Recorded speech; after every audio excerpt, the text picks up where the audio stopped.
With you there, but if you're a coach, do you take that chance? Yes. You can reach us at the Off the Record Show at gmail.com. Anthony Adebayo and the most accurate sports coverage. Scotty B's Fantasy 5. We're different from any other sport. His sophomore year. Comes back and says, you know what? And your boy, Scotty B.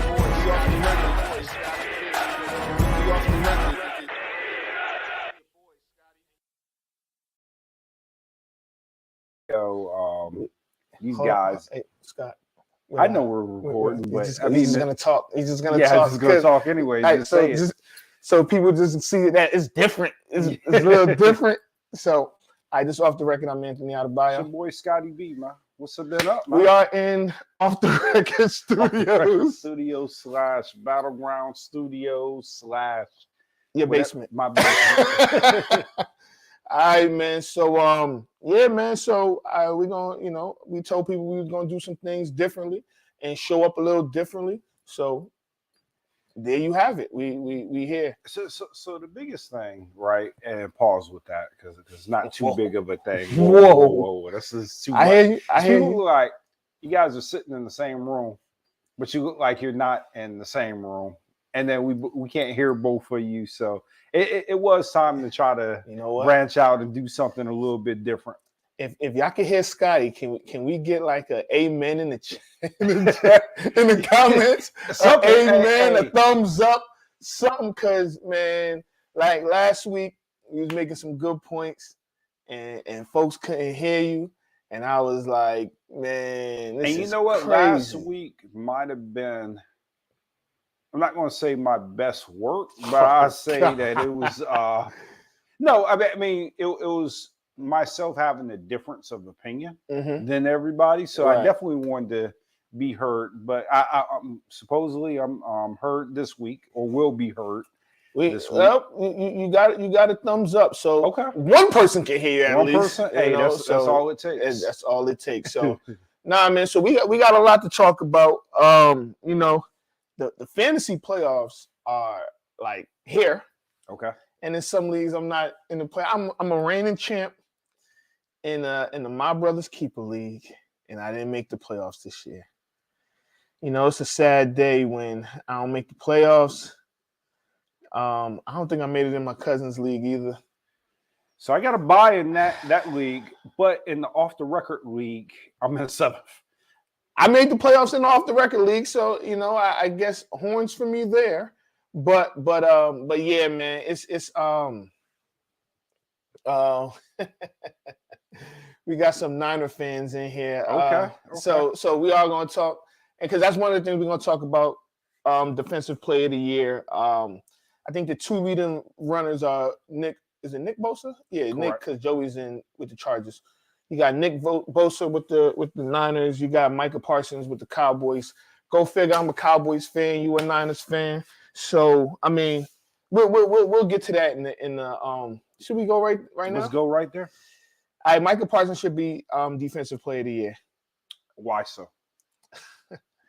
Well, I mean, aside from the fact that pretty much he has 22 eyes on him.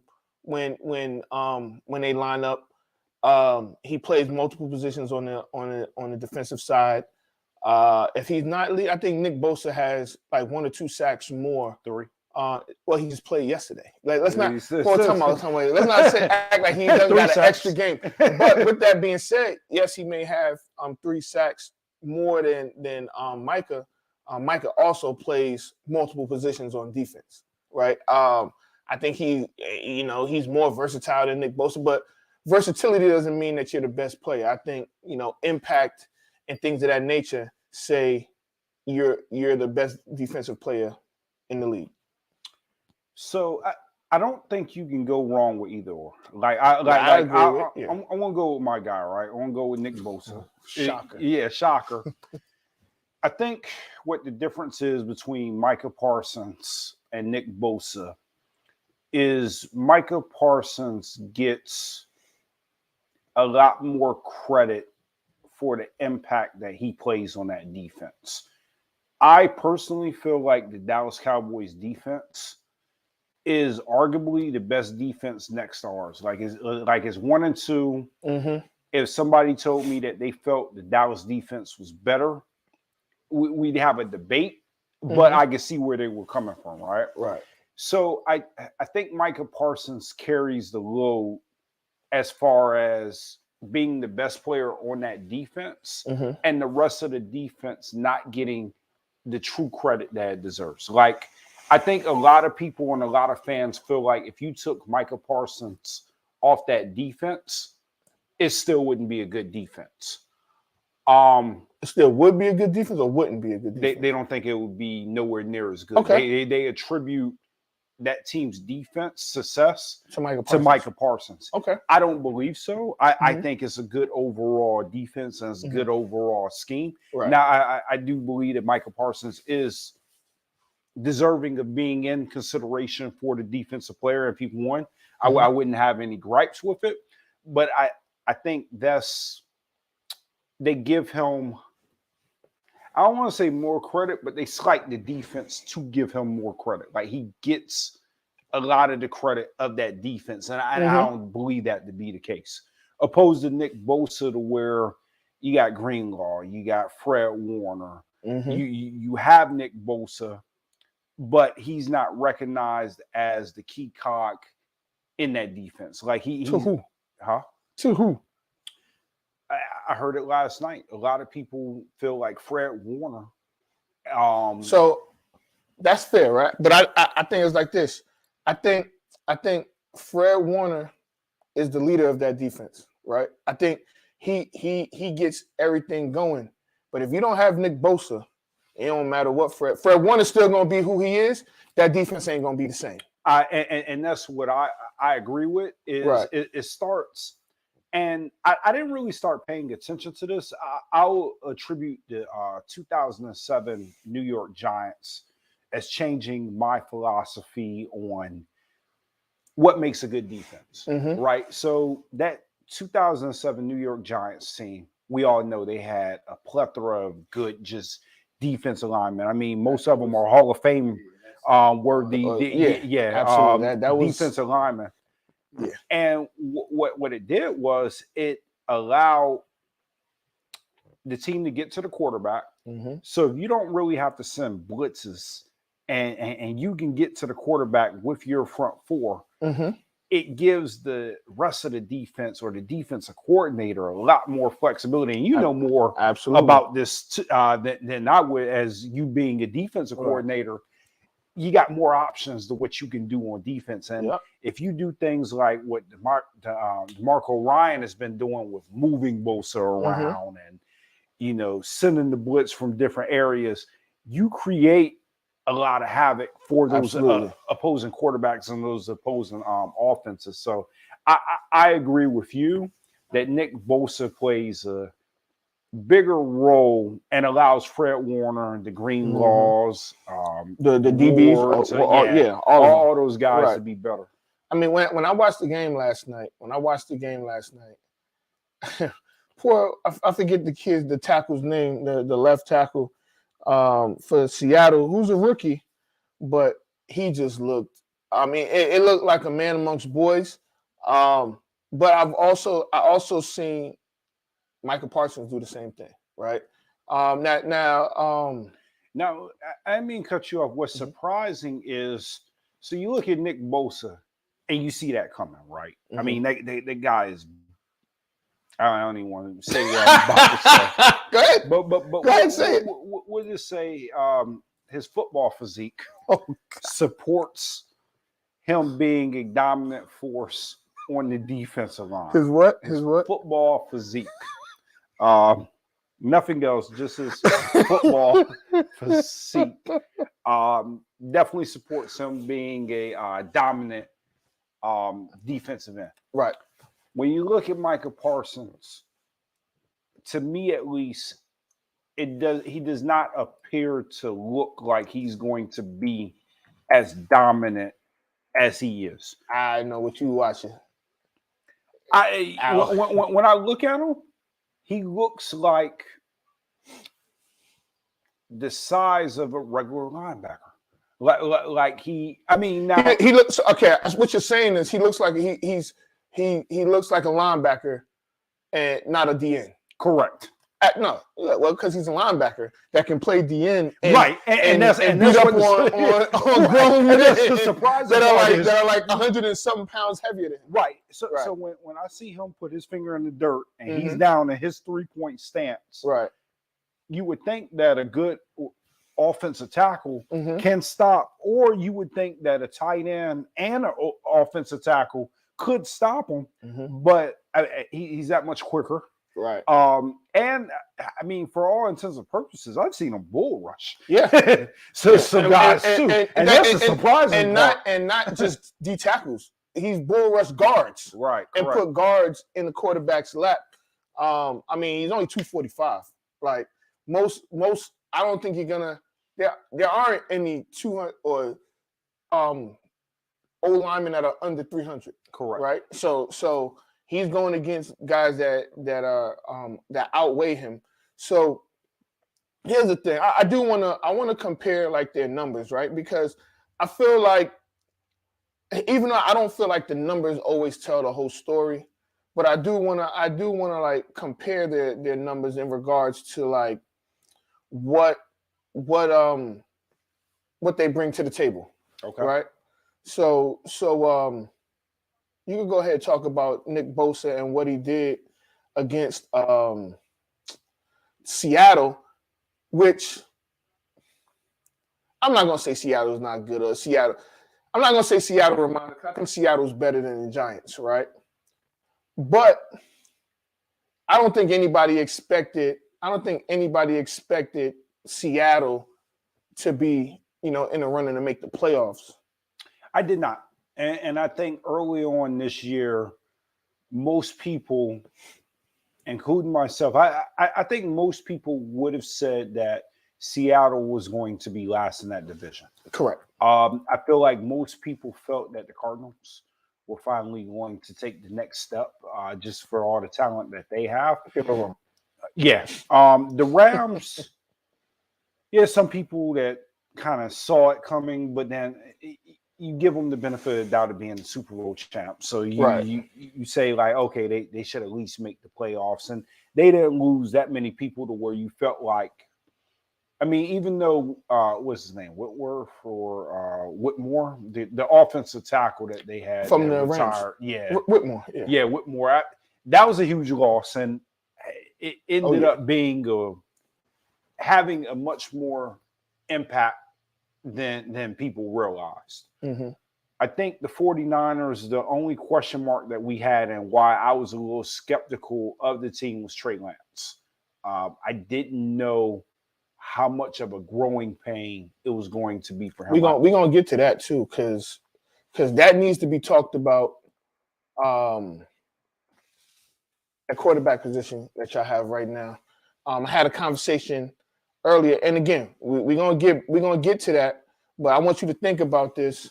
If and you don't got to answer right now, but if Purdy leads 49ers to the Super Bowl, not saying win it, leads them to the Super Bowl, should he be the starter going into next? Don't answer, but I just want you to think about that. Should he? I've already thought about it. I've made my decision. No, don't answer it because we don't talk. Because I think I know where you're going. All right, so look, so this season, again, their stats. Nick Bosa has 15.5 sacks. Micah has 12. Micah actually hasn't had a sack in the last 2 games against the Colts and the Texans. I look for him to have 2 or 3 sacks on Sunday because when he gets one, he always gets another one. It's rare you see Micah Parsons have a 1-sack game, but I do see him getting multiple sacks this game, and the Cowboys winning by double digits. But that's neither here nor there. So let me say one more thing regarding that. I think the odds are going to be with Nick Bosa just because I don't think they will give Micah Parsons the credit that he deserves on that defense. I think I really disagree with that. All they talk about is Micah Parsons, and him having that little thing with Jalen Hurts doesn't hurt neither. So if he goes out and has a big game on Sunday against the Jags and then follows that up with a big game against the Eagles. I think if the 49er defense continues to inflict the dominance that they're inflicting on other people for the rest of the year, they'll probably name Defensive Player of the Year off of that defense. So I keep on my boy G say he missed he missed a game in 3/4 of another game this year. It doesn't matter to me. I mean, to me, I don't care about that because it doesn't matter, right? So I think the 49ers they won a division last night. So I think that they won't fall any further than 3, right? They're going to be 1, 2, or 3. I highly doubt that they're 1 because they have 4 losses, right? Yeah, so they're 10-4. 10-4. Cowboys are 10-3. Yeah, it's going to be impossible to really catch the Eagles. But we can catch the Eagles, and I can tell you right now, if the Cowboys end up with the 1 seed, there's no doubt that Micah Parsons is going to end. I mean, because the defense is going to play how the defense is going to play. And I think that they get that 1 seed, that's going to play a part into, because here's the thing, the people that's voting, we see a lot of the times we see them on TV or they have articles online and things of that nature, and they're going to talk about the Cowboys. But here's the thing. I do believe that there's a shot that you guys become the 1 seed. It's a very slim chance that you become the 1 seed. Yeah, hold on, you ain't had to say it like that though. I don't think it's that as slim as you think. We're 2 games back with 5 left to play. You're 2 games back, and we play them. You play them, but you also need help. You need another team to beat them. Okay. I can see that happening. And you guys have to win out. You guys have a pretty scary matchup with who? Next week. Against who? Against Jacksonville. Oh God! Stop. It's a trap game. It's not a trap. Our trap game was last week, dude. We're not gonna listen. Here's the thing. It was so set up last week that we were 17.5-point favorites. I knew when I saw that, I knew that game was going to be close. When it was 7. First of all, you're playing the Texans. I understand that they only have 1 win. But you're playing the Texans, right? There's an in-state rivalry. The Texans have played damn near every good team the Texans played this year. They've played them tough. Aside from the teams in their division, and their teams in their division ain't that great. So no, you're not just a tad bit. I was more concerned. I was more concerned last week than I am this week. I think that we win by at least 2 scores. Okay. I think we win by double digits, and people gonna be like, oh damn, and we got some people hurt. And there's not dismiss the fact that Tyron Smith is playing. Yeah, so this is my thing, right? You guys have to win out. I think we can still win out. So you got that would mean that you guys. Oh, we don't have nothing because y'all got 4 losses. Yeah, but if you guys take another loss, I mean, it's not going to matter. I mean, for y'all to get the 1 seed, y'all not Philly's not losing 3 games. If you guys don't win the division, let's say Philly did lose 3 games, right? Mm-hmm. And let's say you guys lose 1, right? You said Philly lose how many games? 3? Yeah. And let's say you guys lose 1. We can go there at number 1. I think no. We would have no. There's no way. Yeah, our division is better. Yeah, but you guys would be probably second in that division. If Philly loses 3 games and we lose 1 game, we will win the division. We're 10-3. That would mean unless we lose to Philly. Unless you guys lose 1 game too. If you guys lose 1 game, you guys end up with at 10-4, I mean not 10-4, but with 4 losses, and we somehow end up with 4 losses. So you mean if we go 13-4, Philly goes 13-4, and y'all go 13-4, is that what you're saying? Correct. It depends on who you lose to and all of that. So because the thing is, if we lose to Philly, right? If we lose to Philly and win the rest of our games, we'll be 13-4. If Philly loses to whoever else they play and beat us and they go 13-4, that's going. I guess this is what I'm saying, right? They would still have a 1 seed, right? So hypothetically, the chances of you guys getting the number 1 seed are about as likely as us getting the 1 seed. No way, no. We still have a game up on y'all, or a half right now, a half game up on y'all. Yeah, but I just don't see it. Nobody cares what you say. I don't see it. You sound like a hater. No, I mean, I just don't see. Look, the chances of you getting a 1 seed are about as slim as the Packers' chances of making the playoffs. No. First of all, they need a lot of help. And nah. I mean, I don't really care.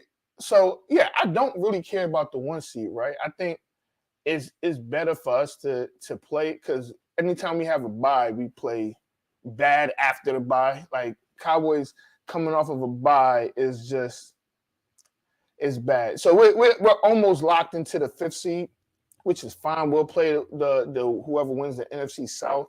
And me personally, if we have to be the 5th seed and we don't get to the 1 seed, I would much rather play Tampa Bay. Packers or Lions? Lions are going to the playoffs. I think the Lions are going to the playoffs. I think who the Packers got this week? They got the Rams. They got the Rams. The Rams. They'll beat the Rams. And I believe they had the Dolphins. Mm-hmm. They had the Vikings. Mm-hmm. And they may have. So. Oh, and they got the Lions. So let me go through the Eagles. The Eagles schedule, right? Because I think that I don't think you're giving what the Cowboys have to do enough credit, in you're overranking your 49ers and the Eagles, because I think that we could be both. I think the Cowboys have a tough game coming up this week. I think the Titans will play us tougher than the Jags. This is a game we're gonna beat the dog. So I don't even want to curse. We're gonna beat the Jags.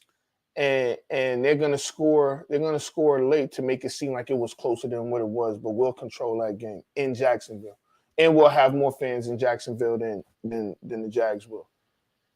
Okay, while you're pulling that up, Oh, pause. I ain't pulling nothing. I said pulling that up. All right, so this is who they got. So they got the Bears this weekend at Chicago, right? And then we play then they play us. Then they got the Saints at home. Oh my gosh. All right, forget it. Yeah, they gonna have the 1 seed. So they got the Bears, us, the Saints, then the Giants. That Giants game ain't gonna be that easy, but I ain't gonna be the Giants will play them tough. I mean, but they ain't playing tough last week. I mean, but you know what? The strange part about you guys' division is it doesn't really matter what the records are. Every team plays each other tough. That's true. In that division. That's true. Because who would have thought the Commanders would have been the one to give them the loss? Yeah, I mean, so we got Eagles. So you say Eagles losing the Saints and the Giants. I don't know about that one. Yeah, I don't see it either. Eagles are definitely losing to the Cowboys. That's going to be a game that they lose. Actually, I think that's their last road game. The Eagles will be the number 1. They'll have the we're their last road game. They got 2 straight. They got the Bears and the Cowboys on the road. So the Cowboys have the Jags left. Jags, then home against Philly, then a Thursday night game against the Titans, and then finish the season off. When would the Cowboys clinch? Oh, the playoffs? Yeah. Sunday. Okay. They win on Sunday, yeah. Okay. So if they win, or I think a Detroit loss or something like that, then it's they clinch the playoffs. So Detroit is playing the Jets this weekend. Mm-hmm. I think they can beat the Jets. I really like. We've been high up on Detroit all season, right? Eventually it was going to click, and eventually they were going to start playing for Dan Campbell. Mm-hmm. I like their chances of getting in the playoffs. I don't really want to see the Packers in the playoffs. Me neither. I kind of don't want to see the Bucks in the playoffs, but they're gonna make it. I think they're gonna win that division. It would be kind of cool to see the Panthers make it, but I think I will hope that I hope the Panthers do make it. I mean, I don't have any. I mean, the Falcons got a shot too. Yeah, the Falcons got a shot too. But they went to the rookie, and it's weird with that Falcons thing because Mariota, he got his spot ran. But my thing is, he had 13 games to prove himself, right? And you went 5-8, but now you hurt or whatever, and he got into it with Arthur Smith, who brought him from Tennessee. That was his coach in Tennessee, and I don't know if he felt like he should have got like babied or something, or he shouldn't lose his spot because I guess they're still in contention. But man, go to the rookie, see what you got. But yeah, Mariota is like, man, screw this. And that joint went public, so I thought Mariota was playing well. I think that team has been competitive all year because of Marcus Mariota. I see his point, but when you're losing like that, you need to see who you have. Right. So let's talk about this Brock Purdy thing, right? Okay. Oh, you answer my question. Oh, yeah, absolutely. He should remain the starter if we go to the Super Bowl. I think Trey Lance has to earn it. I think that he was given the opportunity this year. Trey Lance. Yeah, he got hurt. Yeah, I mean, there's nothing that he could do about that. Did he really earn it? Or was he just a starter because he was the number 2 or 3 pick in the draft? He was the starter because he was the number 2 or 3 pick in the draft. And I had no problems with that either. Because so now you're seeing what I've been saying the entire time. And I have no quarrels with Jimmy Garoppolo. Mm-hmm. Jimmy Garoppolo does his job. But you're starting to see with the right quarterback in that system, it opens up the offense a little bit more. And I think that's why they made like a huge push to get Trey Lance in there. Mm-hmm. So with Trey Lance have been doing this, how he been in there? So Trey Lance has not shown me, in my opinion, that he could throw the ball as well as Brock Purdy. But as far as because Brock Purdy he's dink and dunk Sammy. Yeah, but those guys. So Shanahan did a marvelous job last night in game planning, right? Okay. The guys that Brock Purdy has been throwing to have been open. I mean, that's true. Yeah, they've been open to the point to where you or me. Yeah, absolutely. I agree. And play quarterback for them. Is that because he's a third stringer and they expected other things from Trey Lance? Why not have that same? Why not that same type of playing from Trey Lance? Because it felt like every time I watched Trey Lance play, they wanted him to throw the ball deep. They'll run the ball, have all these motions, but he's throwing the ball deep instead of anything underneath. He rarely threw the ball underneath. Yeah, you're right. Maybe the game planning was a little bit different. Mm-hmm. So in fairness, right, the first game when he played Chicago, right, it was a lot of rain that game, and it was a lot of injuries that game. So that's fair. He really wasn't throwing the ball much that game, and then he got hurt the following game. Hold on one second. I gotta address this because somebody, this fool over here talking about he saw me play tight end and I wouldn't catch Purdy passes. Just for the record, I had a 45-yard touchdown catch and run in the Turkey Bowl this year. Stop playing with me, yo. Stop playing with me, yo. I see cats want to see me come put the cleats back on and stuff like that.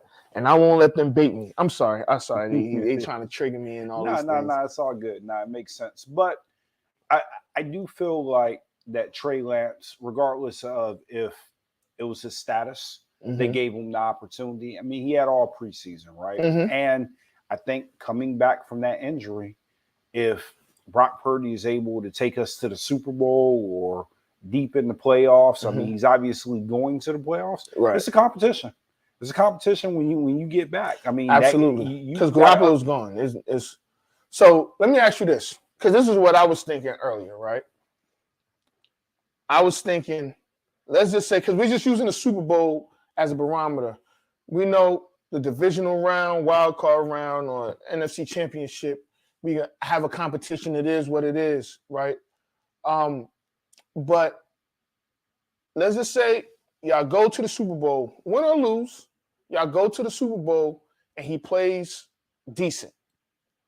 Do you keep Purdy, trade Trey Lance, and bring in a veteran to back him up?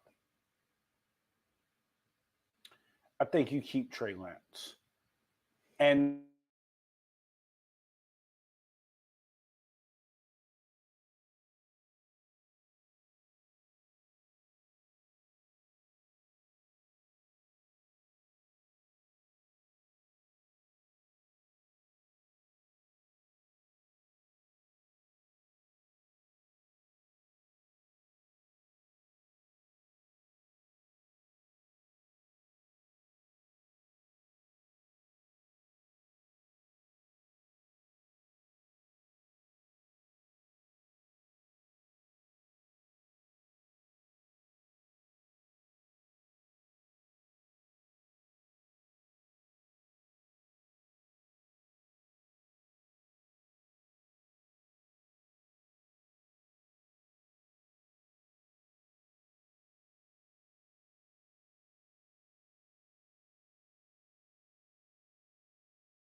We back. Sorry about that. It's technology. I don't know. My bad. We apologize. All right, finish what you were saying with Trey Lance. No, I just think that and wants to emulate what he had in Washington with RG3. With Trey Lance? So hear me out on this, right?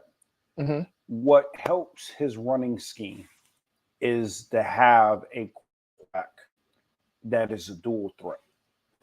And that's why that's why Trey Lance was drafted, is if you have a quarterback that's a dual threat. So like the perfect quarterback, honestly, that would fit in his system is like a Jalen Hurts or a Kyler Murray. That's the type of quarterback that he really needs to make his offense flourish the way he wants it to flourish. Now, of course, you can't get a Trey Lance or Jalen Hurts because they're with their respective teams, right? But that's why Trey Lance was drafted. I mean that makes sense. I mean, Justin Fields might have made it work too, and I don't even. Justin Fields was in that draft, wasn't he? Yeah, we passed on Justin Fields for Trey Lance. Yeah, you traded up. Yeah, I mean, I definitely think Justin Fields should have went 2 or 3 probably to the Jets. I think if Justin Fields is in New York right now, that's a whole nother subject for another day. We'll redraft that draft, some other time. So play like RG3, I felt like, I mean, that's not gonna win. I mean, it's gonna win you some games.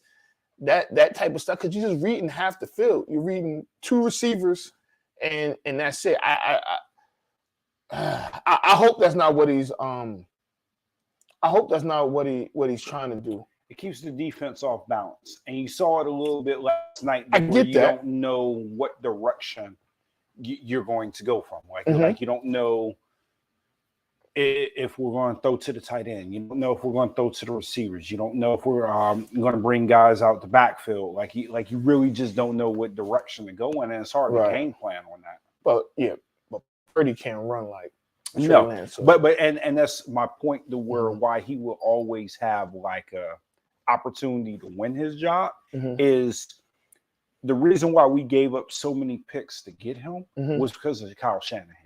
Kyle Shanahan saw the potential and said, "You know what? So this guy is everything that I need." So why not trade him and get some of those picks back? You have your quarterback of the future, and you build around that. I think personally, him and John Lynch still believe that he is the missing cog out of that. I mean, think about it, right? So you got Jimmy G. Right, but think about everything that he's done for the organization. Right now, I can sit here and say that hey, he was an average quarterback. He did everything that he was supposed to do, but everything that he's done, we threw that man out like he was with us rent money or something. I mean, Jimmy G? Yeah, that's true. Yeah, I mean, and we did it off of a limb, off of somebody that hadn't even been proven. We just said, like, look, because very easily we could have waited till Jimmy G got hurt because he was going to get hurt at some point. A year insert Trey Lance, right? We didn't necessarily have to say, yeah, now is the time. We're going to do it now. That's how much they believe in that guy now. And I support them because at this point they've done everything that they need to do. But, yeah. That's where they're at. So, all right. I mean, I don't know, man.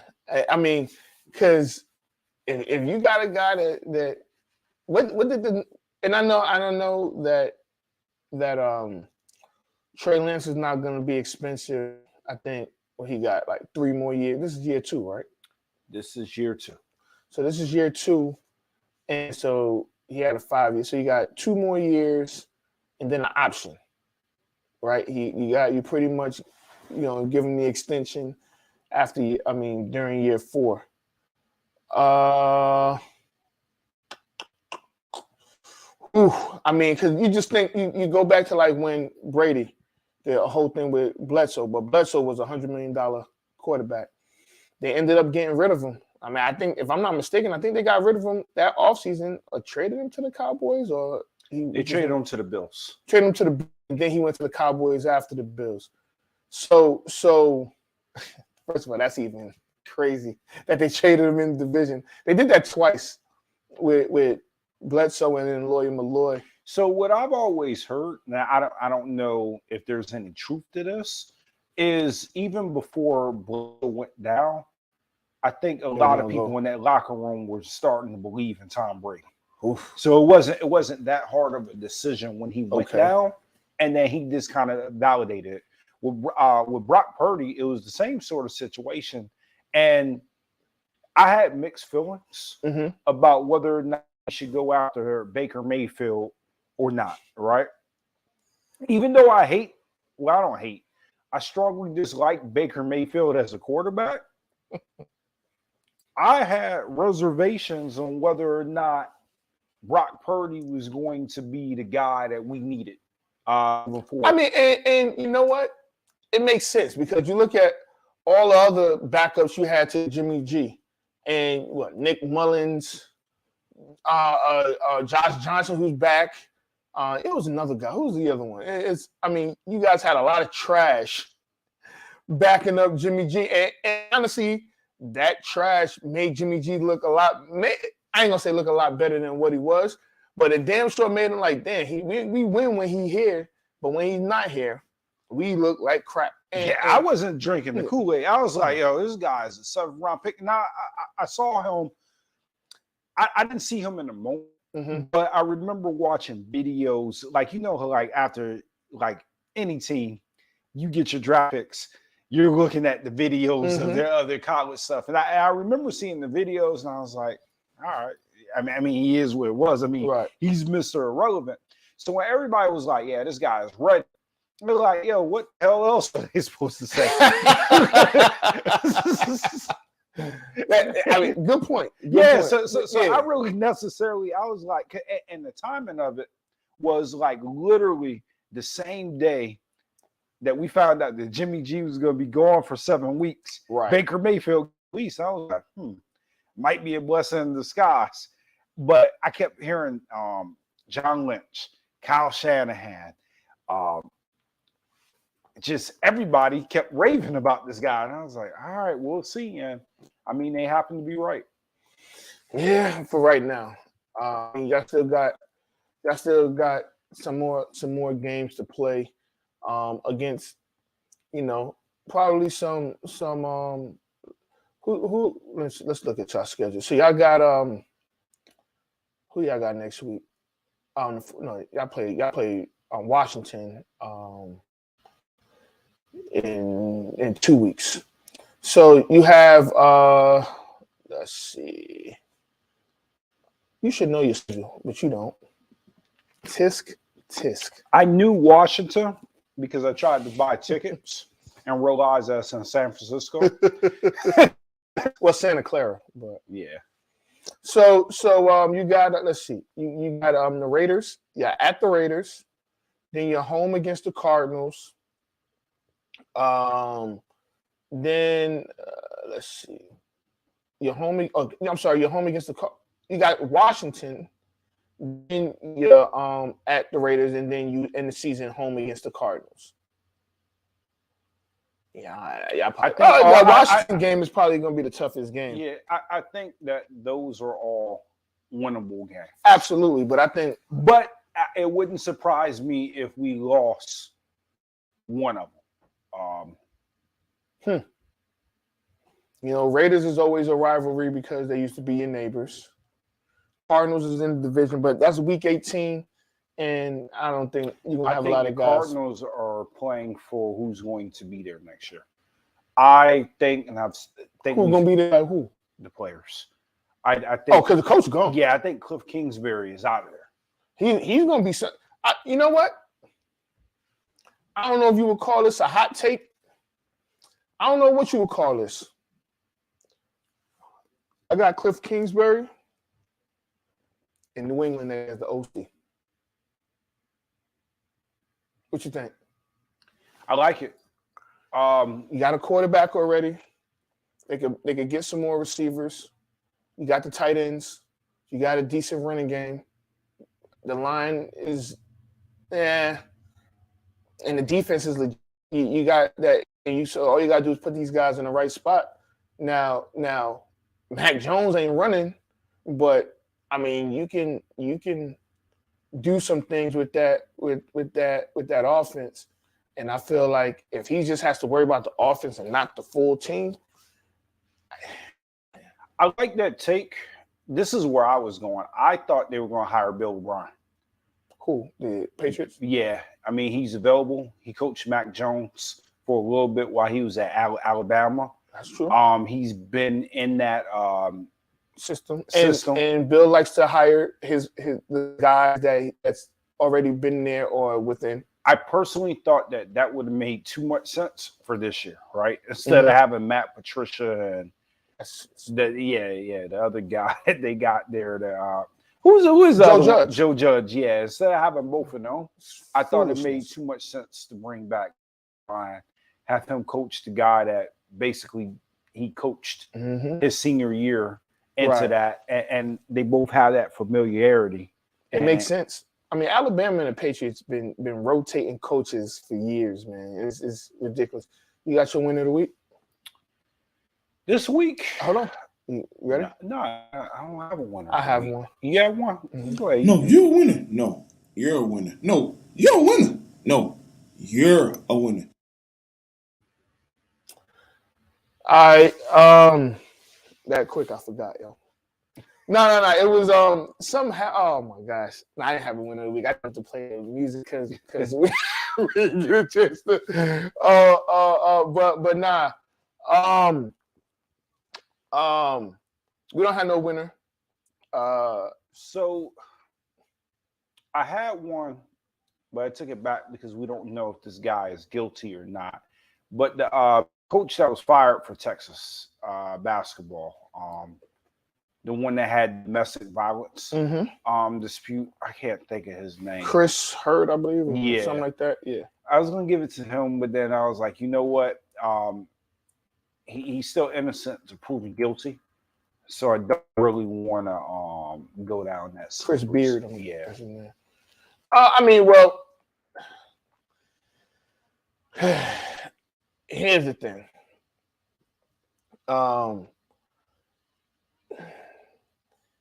Yeah, I don't know if we want to go down that slope. You know, there's times where you don't have all the situations, but I will say this, and hopefully do what he said he did. I'm not gonna give him a pass. He's on there like he suspended. But I feel like, and I hate to do this, but I feel like if he was a black coach, he would have got fired. Oh, easily. I got another situation I want to bring to your attention. Mm-hmm. So earlier this week, Shannon Sharp, Skip Bayless. If you guys don't know, they had a really heated. Skip should have been the winner of the week. Well, I wanted to get your take on this. We didn't get a chance to really talk about it or whatnot, but if you didn't know, Skip and Shannon had a very heated conversation where Skip was defending Tom Brady and basically brought into question Shannon Sharp's career about how he only had 3 Super Bowls, and this was just kind of like downplaying on them. I know a lot of Hall of Famers that have none. Right, and Shannon Sharp got a little bit, he gets hot and bothered. Like you could tell that Skip got under his skin. Do you feel like Skip was out of line? He was way out of line. And if Shannon would have punched him in the face, he wouldn't have been wrong. So do you think that Skip should have apologized? Absolutely, because here's the thing. When Jalen Rose said Skip only averaged 1 point whatever points per game and got in on him and went in on him, Skip's feelings were hurt. Skip was like, whatever, and felt the need to explain why he didn't get much playing time, right? So when Jalen Rose, who is for all intents and purposes, he's a NBA player. I don't know if he was considered a star, but Jalen Rose was a good NBA player, right? He wasn't a scrub. Yeah. Indiana. Yeah. So he wasn't a scrub. He did what he was supposed to do. And at this time, I don't even think he had a school yet. So he went in on Skip in regards to his playing, and he talks all this trash about players when you didn't do X, Y, or Z.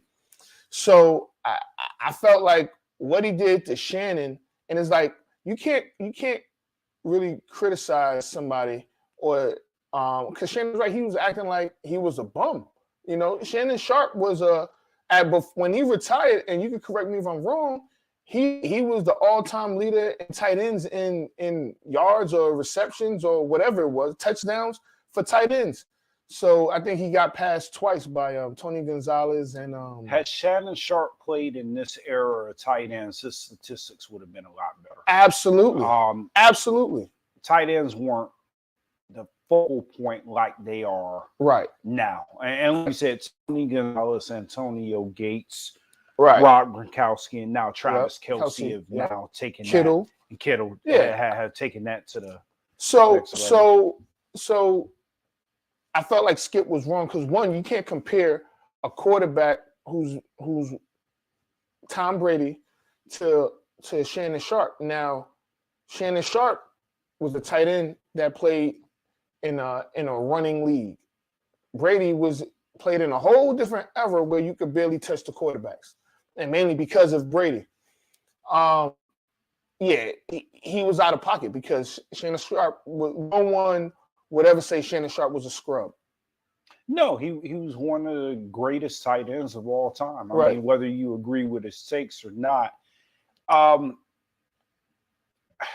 so Skip Bayless has always had a history of doing that, right? Mm-hmm.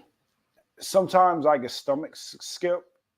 Sometimes I can't. You know what I mean? It just really depends on what mood I'm in. If I could listen to what he's saying. I thought maybe a little bit more was made of his statement than needed to be. More was made by who? Well, I think everybody's reaction. I think the fans that were watching the show, and I think even Shannon to an extent. So one thing about Skip Bayless, right, is he's been consistent.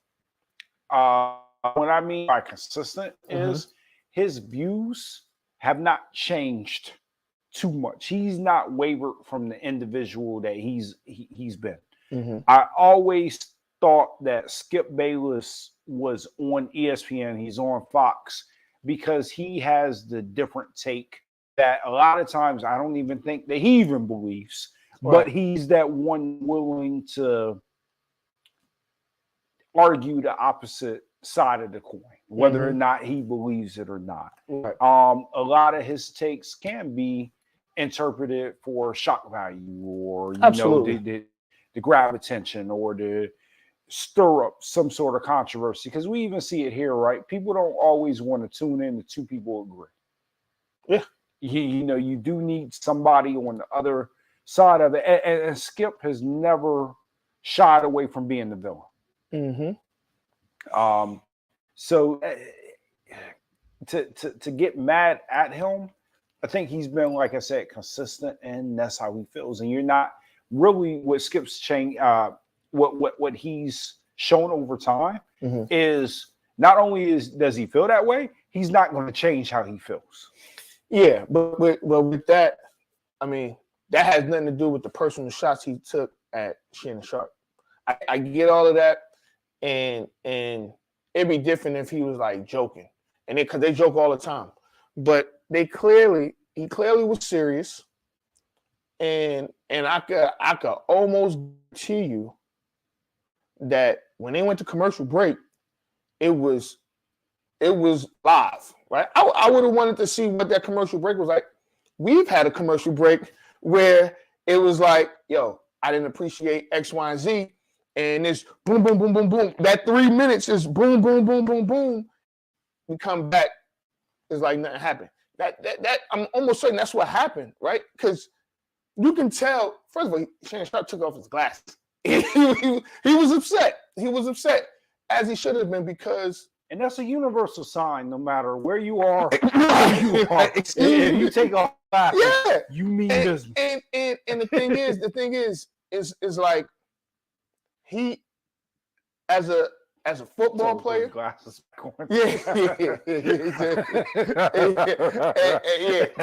So two things. As an athlete, and especially as a black athlete, we don't want our careers taken for granted, right? And it almost looked like he was just saying, "Who gives a hell? You was just there, and you won because of whoever, right?" And so, yes, an athlete can be sensitive about someone critiquing them, especially when it's I don't want to say unfair, but when it's uncalled for, right? You're trying to defend this guy, so you're gonna take shots at me to defend this guy, and I don't think that's right? And so, could Shannon have brushed it off? Yeah, but nah, you could have, but why? You don't let nobody just take shots at you and don't shoot back. So let's get to what Shannon was talking about, and maybe he gets more of a pass than any. He was basically alluding to the fact that Tom Brady's just not playing a good brand of football. He's not. And that's just the reality. And me and you have talked about this many times. I am a huge Tom Brady fan, but the reality is he's not playing the way that he needs to play, and it's impacting the Tampa Bay Buccaneers. That's what he was bringing to light. And we know that Tom Brady is by far, I mean, not Tom Brady, but Steelers. He's a huge Tom Brady fan. Right. And with that being said, and I get that, right? Like you could be a huge Tom Brady fan, but real is real and right is right. And look at it. We had a conversation yesterday, or was it today? Pro Bowl quarterback. Who will be in the Pro Bowl for the NFC at quarterback? And you asked me, was Geno Smith a Pro Bowler this season? And I said, yeah. I said it's probably going to be Geno Smith, Jalen Hurts, and Kirk Cousins, right? I think the only way Tom Brady makes it as a Pro Bowler in the NFC is if somebody gets hurt or one of the other quarterbacks are in the Super Bowl, or if they give him a to-go gift, a parting gift. He's really going to, because I think he is going to retire after this season. Oh, yeah. I think that the Tampa Bay would be doing themselves a disservice if they didn't start looking for the future at quarterback. He's not playing good, but he's not playing terrible. I don't think that it's fair to place all of the blame. Mm-hmm. I think we see it a lot more in basketball, right? Mm-hmm. Sometimes a team would just get old right before you're very hot, and you won't be able to explain it, right? It's just 04 Lakers. The 04 Lakers, or I saw a better example of it, the 2007 Miami Heat. If you haven't had a chance, right, it's a documentary on Shaq. It's on HBO Max. Yeah. It's a 4-series documentary, and it's terrific. I've always had a lot of respect for Shaq, but that documentary gave me a larger appreciation for who he was as a player, and a lot of stuff that there's going to be nothing that was presented in that documentary that you didn't know, but it's nice to be reminded of those things. One thing that Dwayne Wade, so they're interviewing because Penny gets his opportunity, Kobe gets his opportunity, and then they've got to interview Dwayne Wade with the Miami years. And so Dwayne Wade, he's talking about how basically like 2006, Alonzo Mourning, Shaq, they turned the teams over. Man, he said, that next year, I knew we were in trouble. Ring night, right?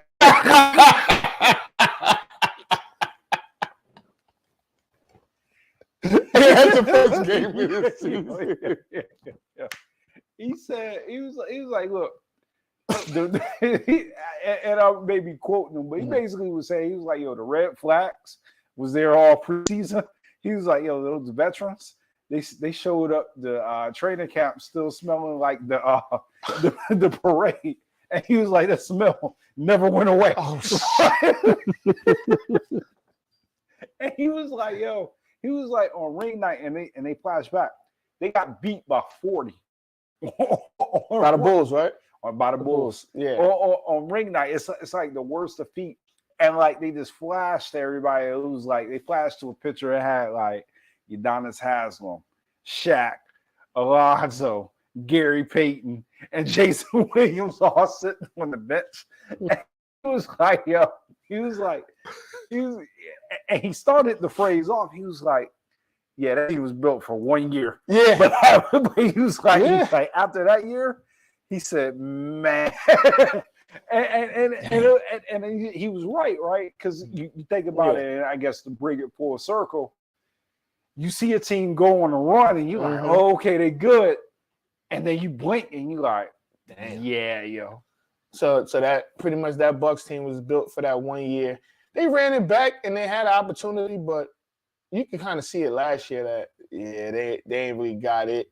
And now they bad. I mean, they're I don't want to say they're old because they are dealing with some injuries, but they're going to have to regroup somehow, some way. And I don't know if they have the cap space or all of that, but they got that championship. So, that championship will probably last for a good 4 or 5 years to, Two things wrong, right? And maybe it would have been different if they would have had it.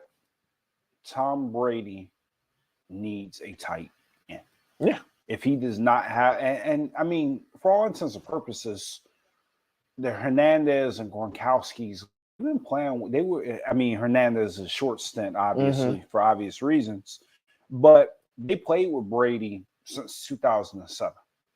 Yeah. So they had a long stretch of his career to where he had those guys. And if you ever really go back and look at it, before he was good, but he didn't have the eye-popping numbers until he got Randy Moss and he got tight ends to where he could throw underneath to or stretch the field with. The other thing is, and you brought this up, he's always had that scat back that he could dump the ball off to where, yeah, it wasn't necessarily a Leonard Fournette, but he had that little small scat back. James White. White. And then he's also had like a little small slot receiver, whether or not the Scotty Miller now or Wes Welker or one of those guys that he could always get the ball to. And on this team, he doesn't have any of that. He doesn't. No, I agree. And so I say that he's going to retire, but I think that there's that slim possibility. He's got to go. Well, here's the thing: is he good enough to be like if there's a team that's one quarterback away from winning it, can he lead that team? I think so. I mean, like you said, he's not playing great, but he's not playing like he's playing like he's like the worst quarterback in the league. He's the best situation for him, unfortunately, and it'll never happen. He'd be good in like the 49ers situation. 49ers.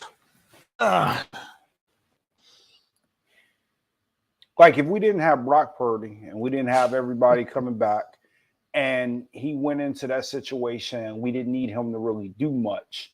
We just needed him to not turn the ball over, make an occasional throw when he needed to make an occasional throw. Yeah, at this stage of his career, he could play in our offense.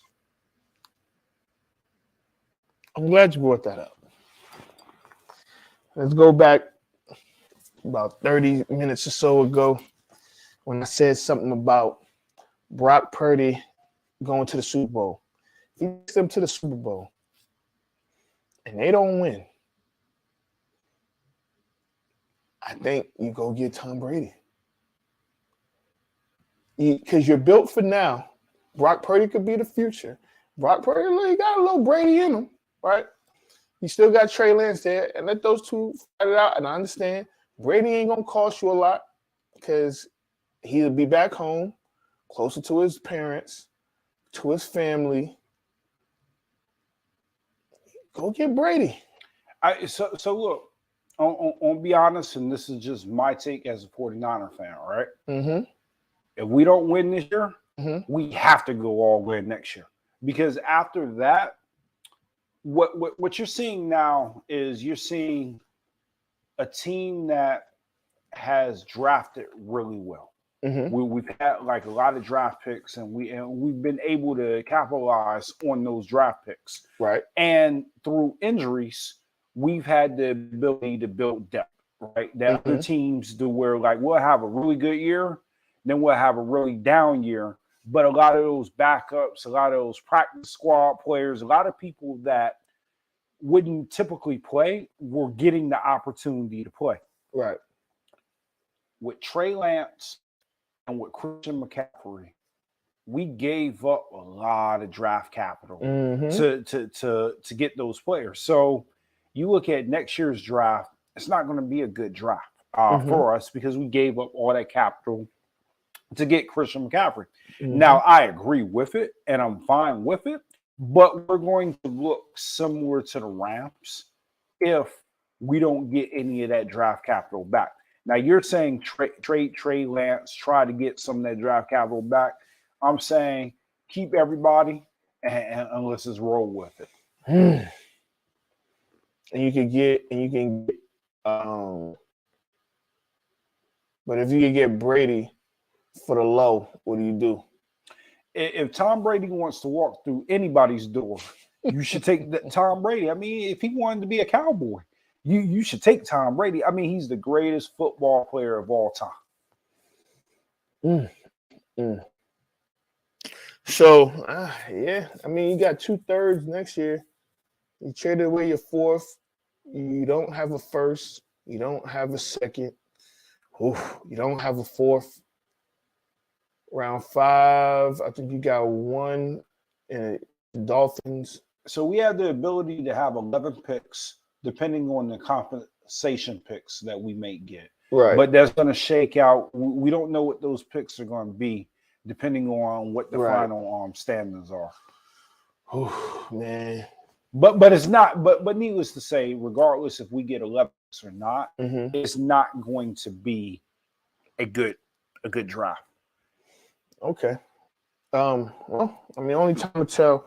So I guess it's about time to get up out of here. But a couple things is coming up. So this weekend, go see my nephew Don Shula. He's, as y'all know, he's going to Notre Dame. So next week is signing day, where he'll officially whatever. I'll be there. I believe that's next Wednesday. I'll be there, and I think I will have him on the show. So we'll have him there. We'll have a exclusive interview with a 4-star athlete who will be playing in the All-American game. So I think that that's a big deal. He's actually already been on the show before. I think that was 2017. So yeah, he's getting ready for that. He'll be done with high school. I think today might have been his last day of high school, or next week, whatever it is. We're gonna wish him the best, and then go from there. I think that that'll be a little cool interview, and we'll see how that goes. Or maybe we'll do an interview and post it. Okay. Either way, we'll get it done. And then that's it. Christmas coming up. You done with your Christmas shopping? Almost. Almost. Oof, I'm not. I got too many kids, man. It's all good. But nah. So it's almost. I'm on. After next week, I ain't gotta buy another gift until. Oh, real quick before we get out of here, Virginia Royals. I want to talk about that real quick. So we're gonna be in a new league. We're gonna be playing a lot of North Carolina teams, a couple of Virginia teams, but we're in the CFA now, and it's a competitive league. I mean, you got a 3 or 4-time national champion in that league, and the North Carolina Rebels. We won a championship. You got the Cyclones, who they haven't won a championship, but they've been super competitive for years. And you guys, I think the South Carolina, whatever the Sharks out of South Carolina, they were the number 1 team in the nation for most of last year. So I think that it's going to be competitive. It's going to see where we are, on the East Coast.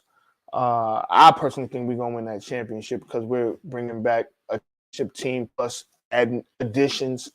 So we'll see, man, and then we'll go from there. We'll support you, and best of luck to the Royals. So we'll see how. Yeah, definitely. So, yeah, man, I think it's time to get up out of here. Let us know. Send us. Oh, you know what we forgot to do, yo? Man, we forgot to have the how they could reach us online. So I'll post it up there now. So you have, follow us on YouTube, on Twitter, on Facebook, on Instagram, and we'll go from there, man. We appreciate y'all.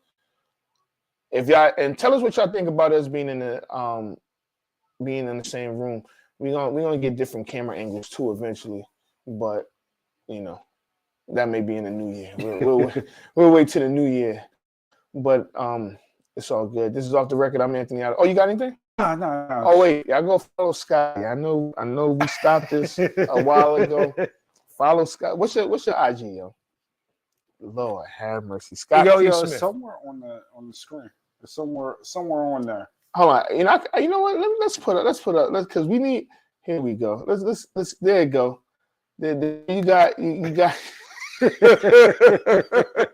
think we're gonna bring that back, man. We need to get Scotty followers up again, man. You know, he was about to do the TikTok thing. You on TikTok? I'm doing the TikTok. I'm not even on TikTok, but you know, he on TikTok. I'm about to get it going, man. I'm about to improve. So yeah, man. So make sure y'all follow Scotty. Follow the show. And we out of here, man. I think that I think we done, right? Yeah, we done. This is Off the Record. I'm Anthony Adebayo. Boy, Scott. Anthony Adebayo. With you there, but if you're a coach, do you take that chance? Yes. You can reach us at the Off the Record Show at gmail.com. Anthony Adebayo. And the most accurate sports coverage. Scotty B's Fantasy 5. We're different from any other sport. His sophomore year. Comes back and says, you know what? And your boy, Scotty B.